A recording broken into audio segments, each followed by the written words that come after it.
Hello guys, welcome to our channel. இன்றைக்கி நம்ம biscuit தான் செய்ய போகிறோம். அதே கொஞ்சம் ஹெல்த்தியாக ராகி மாவு வச்சு எப்படி செய்யுதுன்னு பார்த்துடலாம். 1/4 கப் பட்டர், 1/2 கப் நாட்டு சக்கரை ரெண்டுத்தையும் போட்டு நல்லா மிக்ஸ் பண்ணி எடுத்துக்கோங்க. 1 கப் ராகி மாவு எடுத்திருக்கேன். 1/2 கப் கோதுமை மாவு, 1 டேபிள் ஸ்பூன் ஓட்ஸு, இது எல்லாத்தையும் நல்லா ஒரு மிக்ஸ் கொடுத்துக்கோங்க. அதுக்கப்புறம் காய்ச்சி ஆற வச்ச பால் எடுத்து வச்சுருக்கேன்.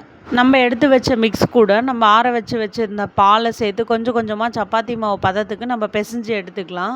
அதுக்கு நல்லா இதே மாதிரி பிசைஞ்சு எடுத்ததுக்கப்புறம் கையில் நல்லா பட்டர் தடவிக்கோங்க. இட்லி தட்டுலையும் பட்டர் தடவி வச்சுருக்கேன். இப்போது கொஞ்சமாக மாவு எடுத்து சின்ன சைஸ் ரவுண்டு மாதிரி அதை நான் உருட்டி கையில் இதே மாதிரி தட்டையாக தட்டிக்கிறேன். மேலே கத்தி வச்சு ஒரு டிசைன் போட்டுக்கிறேன். அது பார்க்க பிஸ்கட் மாதிரி தெரியணுன்றதுக்காக ஒன்று நம்ம இதே மாதிரி ரெடி பண்ணி இட்லி தட்டில் வச்சுக்கலாம்.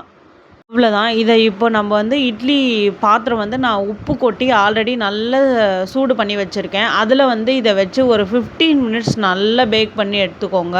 நம்ம வீட்லேயே தயாரித்த ராகி பிஸ்கட் ரெடி.